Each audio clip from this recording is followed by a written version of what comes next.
बारे में कि बुध ग्रह क्या है और किस स्थान पर स्थित है और सौरमंडल में इसका क्या स्थान है। तो स्टार्ट करते हैं बुध और शुक्र ग्रह के बारे में। एक महत्वपूर्ण टॉपिक जो कि 10वीं क्लास की साइंस में इम्पोर्टेंट क्वेश्चन आंसर बनते हैं इन दोनों चैप्टरों में से। तो इसी प्रकार की और भी चैप्टर हम इस चैनल पर लाते रहेंगे, तो बने रहिए वीडियो के साथ और स्किप मत कीजिए।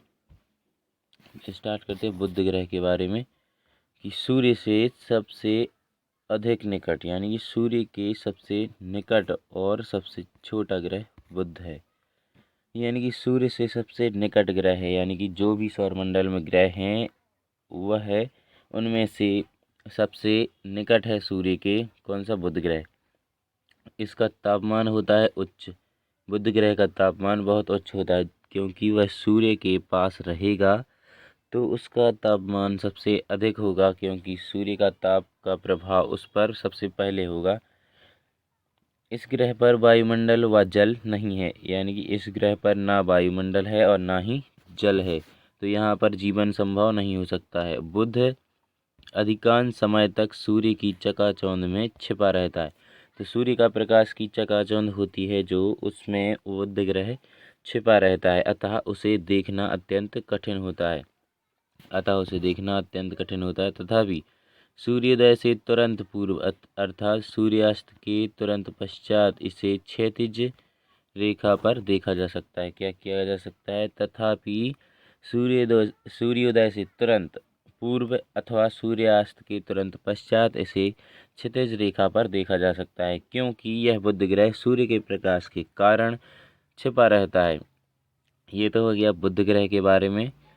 अब बात करते हैं शुक्र ग्रह के बारे में कि यह पृथ्वी के निकट है, यानी कि बुध के बाद इसका नंबर लगता है। यह ग्रह पृथ्वी के निकट है। रात्रि के समय आसमान में चंद्रमा के बाद सबसे द्युतिमान आकाशीय पिंड शुक्र ही है।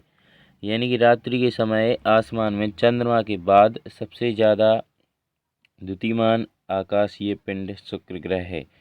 भोर के समय यह पूर्वी आसमान में और संध्या काल में पश्चिमी आसमान में दिखाई देता है।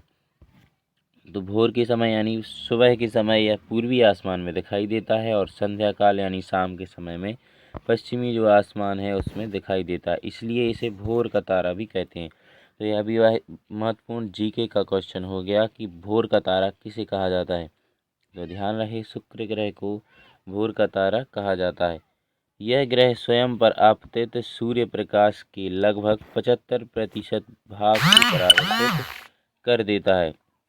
तो यह ग्रह स्वयं पर आपतित सूर्य प्रकाश के लगभग 75% भाग को परावर्तित करता है, यानी कि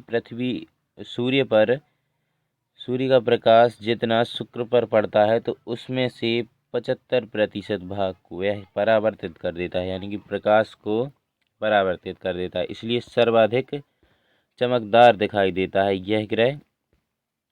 इस ग्रह के वायुमंडल में कार्बन डाइऑक्साइड की अधिकता है, यानी कि यहाँ पर CO2 की बहुत ही ज़्यादा अधिकता है। तो यही कारण है कि यहाँ पौधा घर प्रभाव सदा बना रहता है, यानी कि ग्रीन हाउस प्रभाव सदैव बना रहता है, क्योंकि यहाँ कार्बन डाइऑक्साइड की अधिकता है। यह भी जीके का बहुत ही ज़्यादा महत्वपूर्ण प्रश्न है कि शुक्र ग्रह को कार्बन डाइऑक्साइड की अधिकता के कारण पौधा घर का प्रभाव भी कहा जाता है, यानी कि पौधा घर का प्रभाव सदा बना रहता है। इसीलिए शुक्र जो कि सदा अत्यधिक गर्म रहता है पर जीवन की संभावना बिल्कुल भी नहीं है, यानी कि अत्यधिक गर्म रहता है, इस पर जीवन की संभावना बिल्कुल भी नहीं है। तो बुध ग्रह पर भी बिल्कुल ही नहीं होगी। वैसे भी यहाँ जल की उपस्थिति के कोई भी संकेत आज तक नहीं मिले हैं, तो यानी कि इन दोनों ग्रहों में जीवन असंभव है, यानी कि यहाँ पर जीवन बिल्कुल संभव नहीं है। तो इसी प्रकार की और भी साइंस की टॉपिक्स या ट्रिक्स के लिए चैनल को फॉलो करें, वीडियो को लाइक करें, शेयर करें। धन्यवाद।